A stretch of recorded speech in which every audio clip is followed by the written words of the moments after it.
რეგიონებში დიდთვალობის შესაბამისი ტექნიკის მუშაობით უკმაყოფილო ოპოზიცია გასაქირავებელ ტრაქტორებს სოციალურ ქსელში ეძებს. პოპულიზმის პარალელურად დღესაც არაერთი ტყუილი გავრცელდა, მათ შორის თითქოს სტიქიის ზონაში დახმარების საჭიროების მქონე და უყურადღებოდ მიტოვებული მცირეწლოვანი ბავშვის შესახებ.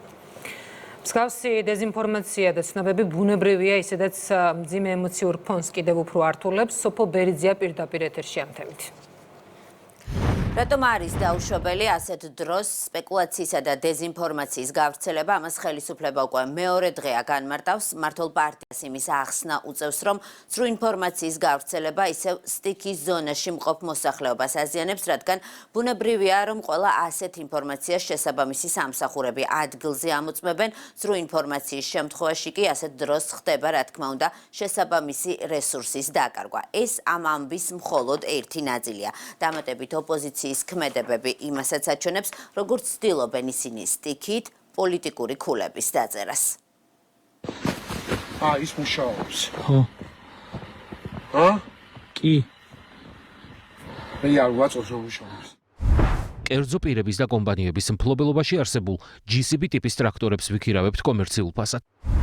დეზინფორმაციისა და სპეკულაციების პარალელურად ოპოზიცია პოლიტიკური ქულების დაწერაზე გადავიდა. მაშინ როცა სახელმწიფო დასავლეთ საქართველოში სტიქიას ებრძვის, ხელისუფლების ოპონენტები და მათი მხარდამჭერები ისევ ვიწრო პარტიული ინტერესებით მოქმედებენ. სრულ ინფორმაციების ავანგარდში ამჯერად პარტია ლელოა.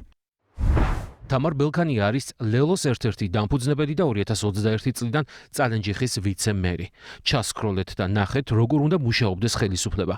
მთელი 48 საათი ლაივი არ გაუწყვეტია გვერდზე. წუთების სხვაობით იყო სხვადასხვა სოფელში, სადაც პრობლემას ქმნიდა დიდ თოვლობა. 25 სანტიმეტრიან თოვლზე ამას რო შექმნი და ხას რო დაზაფრავ, ეს არ არის კარგი საქციელი და ხედავ და ხა თოვლი აგერ რაც არის, აგერ გვერდით გაიხედეთ, ჩემ გვერდით ეს არის გუშინწინდელი თოვლი და ამ წუთას შეგვეტყობინეს მამაჩი ჩამოინგრა სახლი და ორი მცირეწლოვანი ბავშვია. ოჯახი ათენებს ბოსელში. ესეც მორიგი ტყუილი აღმოჩნდა. ისევე როგორც გუშინ, მსგავსი შინაარსის დეზინფორმაცია ნაციონალური მოძრაობის წევრმა გავრცელა. დავით კაცარავას პასუხად ლანჩხუთის მერია ამბობს, რომ სოფელ მამაჩი ასეთ ფაქტს ადგილი არ ქონია. ეს მათი ხასიათია უბრალოდ და მათი დაგვეთა როგორც ჩანს, არ ვიცი, ჩვენ უნდა ვიყოთ კონცენტრირებული თავიდან ბოლომდე პრობლემების მოგვარებაზე. ამიტომაც პრეზიდენტი საზოგადოებას ურჩევს დეზინფორმაციას არ ახვეს. სტიქიის ზონიდან მიხეილ ყაველაშვილის, სალომე ზურაბიშვილის განცხადებასაც ეხმიანება და შექმნილ რეალობაში ხელისუფლების მისამართით გამოთქმულ ბრალდებებს უსაფუძვლოს უწოდებს.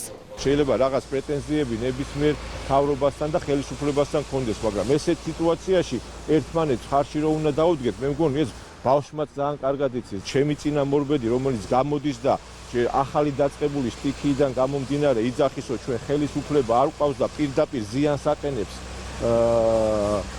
ქვეყანას და ხელისუფლებას, აი ეს არის მიუღებელი და საზოგადოებას მინდა უთხრა, რომ რაც შეიძლება ნაკლები გქონდეს ამ ადამიანების მიერ მოწოდებული ინფორმაციაზე დამაჯერებლობა და ვიყოთ ვინც არის პასუხისმგებელი ამ ქვეყნის განვითარებაზე და არსებულ სიტუაციას იმ ადამიანებს მოусმინოთ. როცა დეზინფორმაცია და სპეკულაცია საკმარისი არ არის, ოპოზიცია და მათი მედია მანიპულაციას მიმართავენ. შალვა პაპუაშვილის შემდეგ ხელისუფლების ოპონენტების სამიზნე მამუკა მდინარაძე იყო. კოორდინირებულად გავრცელდა მდინარაძის კონტექსტიდან ამოგლეჯილი ფრაზა, რომლის მიზანიც იმის წარმოჩენა იყო, რომ თითქოს მართველი პარტიის ერთ-ერთ ლიდერს სტიქიის მიმართ გულგრილი დამოკიდებულება აქვს. წარმოუდგენელი ამბავი ხდება, იმიტომ რომ აქაც კი იქნება რაღაცას გამორჩნენ მავნებლობასთან დაკავშირებით ძალიან სამწუხაროა, ბევრს აღარ გავაგზავნებ ამაზე, გუშინდელი ერთი ვიდეოც მოწმობდა ამას, რომ თურმე ნაცებს არ აწყობთ, რომ იმუშაოს ტექნიკამ, როგორ გაეპარათ ერთ-ერთ ვიდეოში თქვენ ნახეთ მათ ხმა. საკვირველი არ უნდა იყოს ახლა იქ შოვის ტრაგედია აიღეთ. კონკრეტული ადამიანების გარდაცვალება, სიკვდილი, უბედური შემთხვევა ნებისმიერ შემთხვევაში იყო პოლიტიკურად ამის გამოყენების ძალიან ესეთი სერიოზული ინტენსიური მცდელობები და ბევრი ადამიანი შეცდომაშიც კი შეიყვანეს. ამის კეთება ამ ფორმით არის სუბუქად რო ვთქვათ, უზნეობის ის პიკი, რომელსაც ყოველდღიურად იპყრობენ კონკრეტული ადამიანები. მიუხედავად იმისა, რომ ხელისუფლება საკუთარი ოპონენტების ბუნებას კარგად იცნობს, ქართული ოცნება ოპოზიციას კიდევ ერთხელ მოუწოდებს უარი თქვან დეზინფორმაციის გავრცელებაზე, რადგან ამით მოსახლეობას აზიანებენ.